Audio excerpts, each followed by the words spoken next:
How's it going, folks?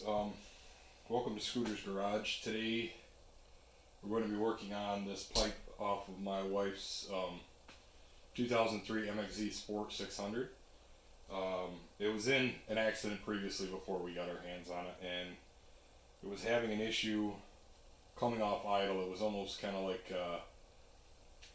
an on-off switch. It would gurgle, and then all of a sudden it would just take off, which for my wife is, it's not really ideal.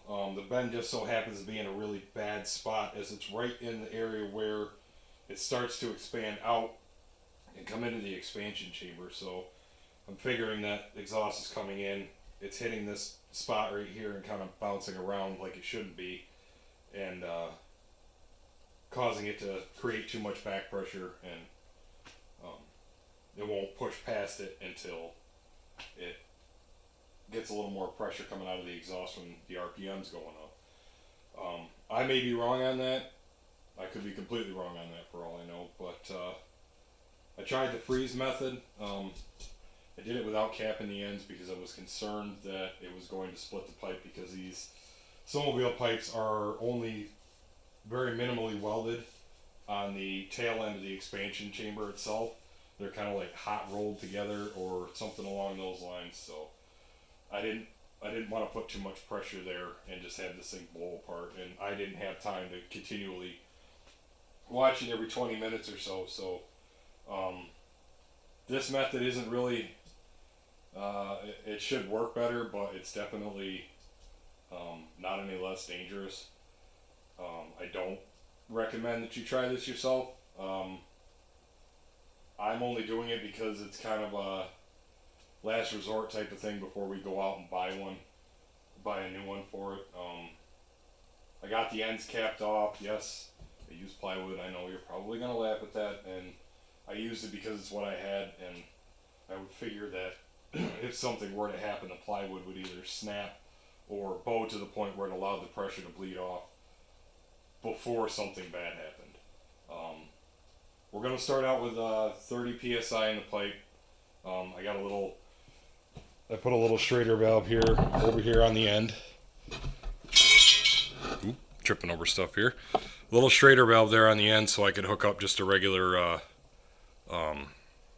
tire pressure gauge to it, and I will be monitoring it as we go along.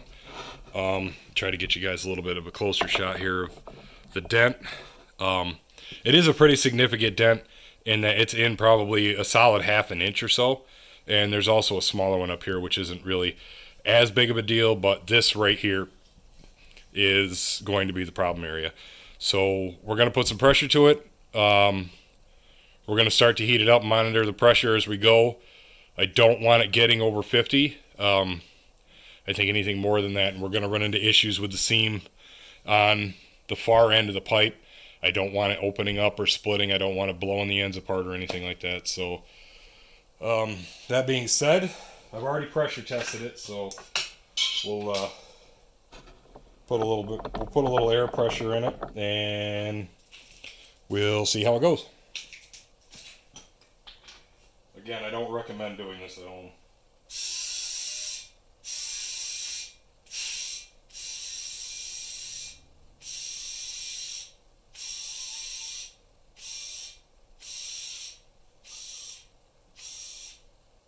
That right there is about 25. I think we'll start with that, and we'll kind of start to heat it up, and we'll check the pressure as we start to put heat to it. Again, we don't want to put too much, because if we do, we could potentially burst the pipe or have some other not so very good things happen. So, get the lighter out here because the igniter on my torch don't work no more.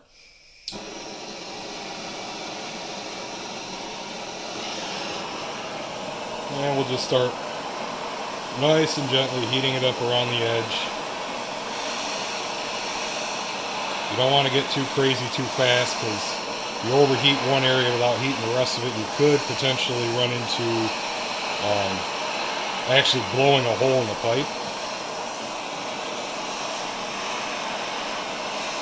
I also made sure this is rinsed out with water because I tried the freeze method first, and obviously it didn't work, but I don't think I really gave it a proper chance to work, just simply because I didn't have the time to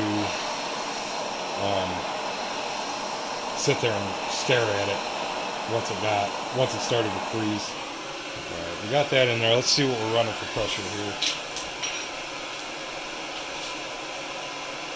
Still about the same. So we haven't gotten too much in the way of heat in there yet.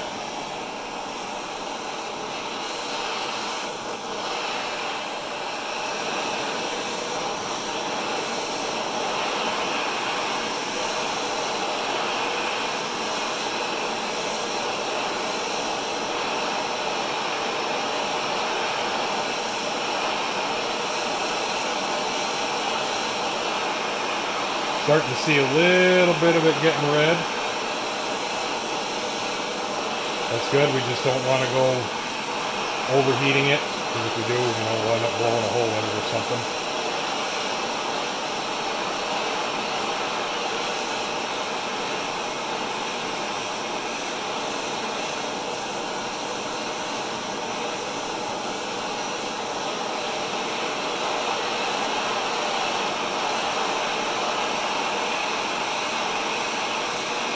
These pipes also have very thin walls, so it's very easy to overheat an area and cause yourself more headaches. Well, we're up around 28 now, so we'll keep going.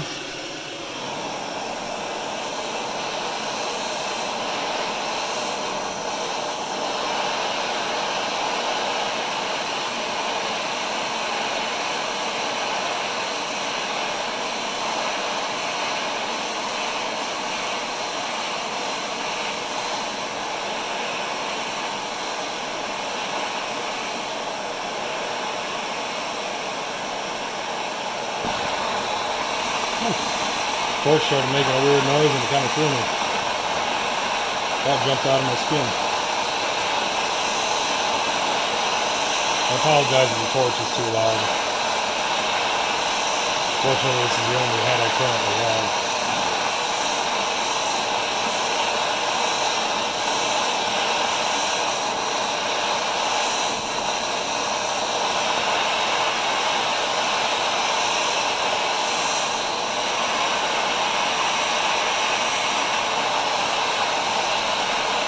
Kind of work one area, you gotta be careful with where you put the heat so it'll work its way back out.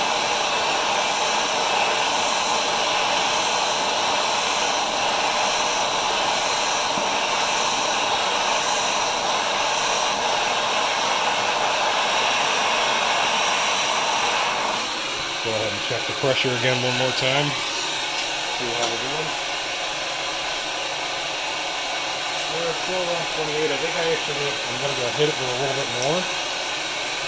That dent is starting to work its way out. So.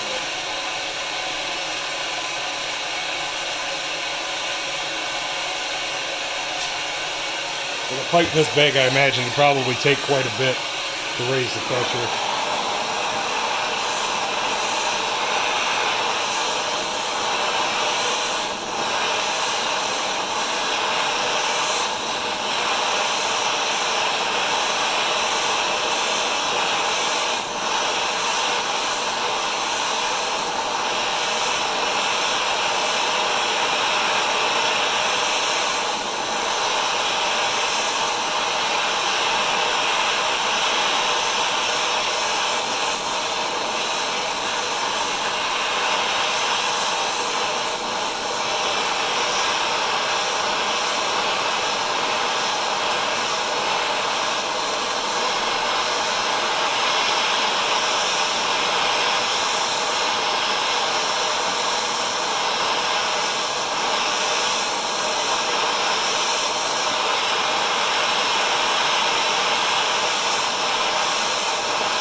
get this one little spot here to kind of push its way back out. It seems to want to fight me a little bit, so we'll get it to push back out one way or another.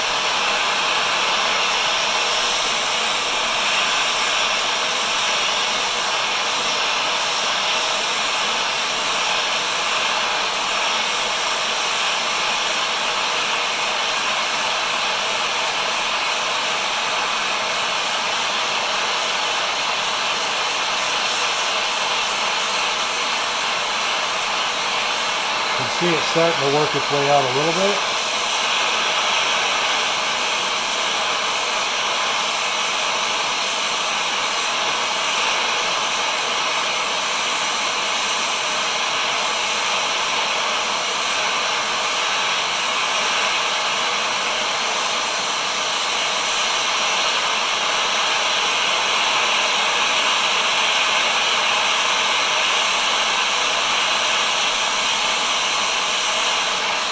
I want to check that pressure again while we got it hot.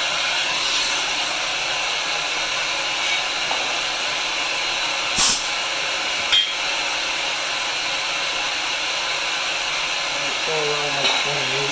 We may have a little bit of a leak. To be expected with the way it's set up. Up the pressure a little bit. But you can see that the dent is significantly smaller than it used to be. This little area right here is being a pain. This one shouldn't be too bad to get worked back out, but we really need to get this little dimple here to come out.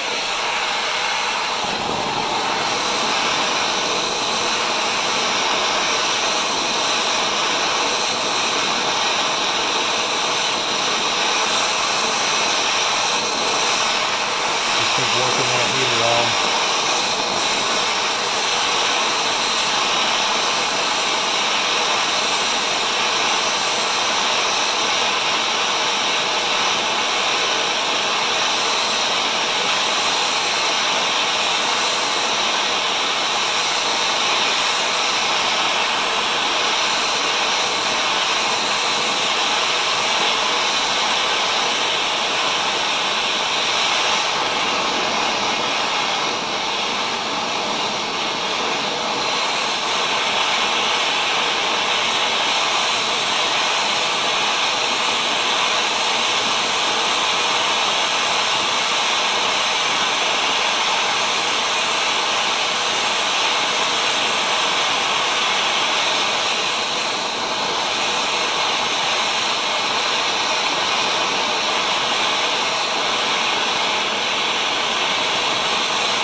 I'm going to put you guys on a time lapse and we'll bring you back when, maybe not, can't get to that button, but let's check the pressure while we're right here.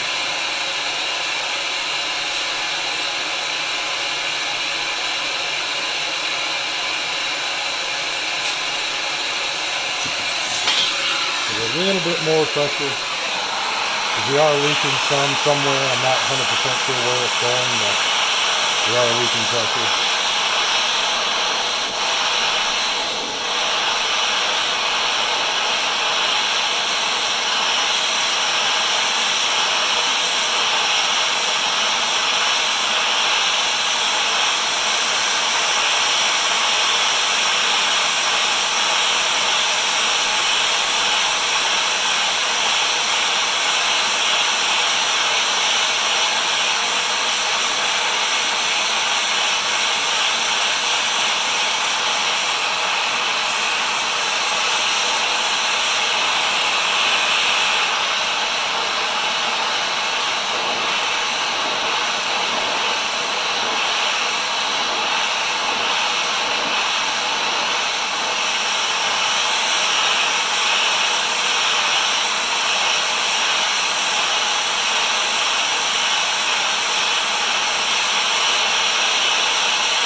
onto this spot up here. I'm going to let that one sit for a minute. That dimple just does not seem to want to come out.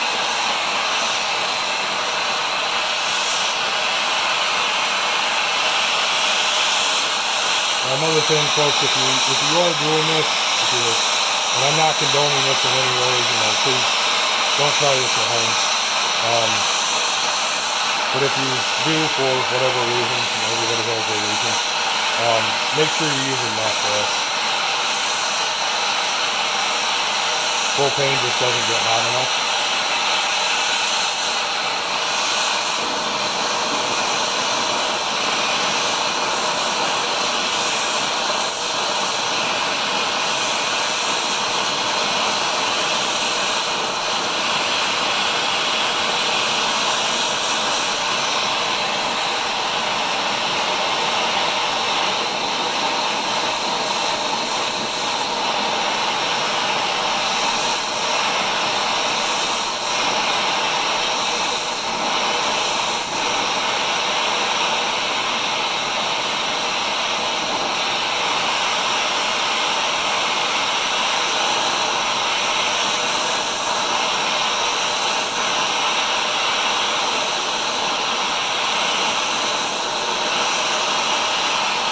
This is very time consuming to do it properly and safely. From what I've read, this is actually the first one of these I've done.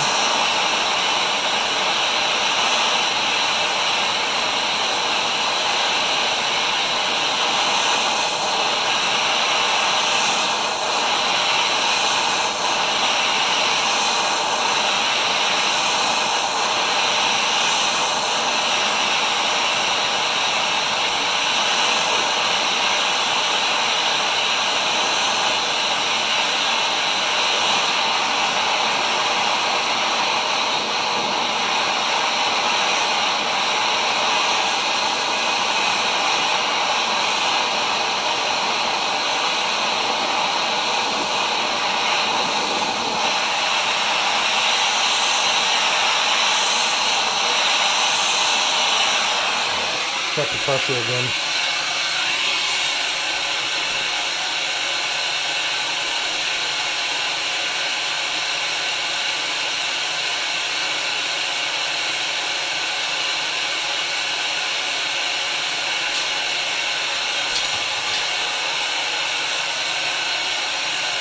You feel air leaking. Oh, okay. I see where it's coming from.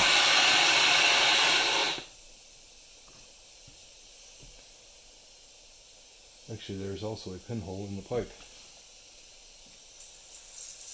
So that's where that's leaking from. So let me fix these issues and then I'll come back. Alright, so I figured I'd spare you guys listening to another half an hour of torch noises and me constantly fixing leaks from my little contraption here. It did start leaking air, unfortunately, and I knew it was going to because I should have got steel. I thought I had some here, but I don't. I usually have some 1/4 inch plate laying around, but I didn't have any this time. So, I'm sure the old conveyor belt that I used to seal it off probably didn't help matters any. But we were able to get the majority of the dent out. Just heating, adding pressure every now and then, trying to fix leaks here and there. Question being, is this something that I would do again? Not on something like this. This was more of an experiment to see if it could be done, because I've never seen never seen a video of people doing snowmobile pipes. I've seen a lot of dirt bikes, 4-wheelers, stuff like that, because they're obviously more common. I've never seen anybody do one with a snowmobile pipe before, so I wanted to try it out and see what would work. With the age of the machine and as cheap as parts are getting, I mean, it probably would have been better to just, to go buy a used one, than do this. This is kind of just, our season's almost over anyway, so this is just to get her through till the end of the year. But yeah, honestly, I don't, unless it's like a really expensive pipe, you know, or they don't make it anymore, or it's a factory pipe that you're trying to keep and you can't really find a replacement, I'd say maybe. Um, you know, there's a lot of videos out there on how to do. There's different ways to do it without using pressure and heat. But this just worked for my situation, kind of. I'll bring you guys in a little bit so you can kind of see the difference.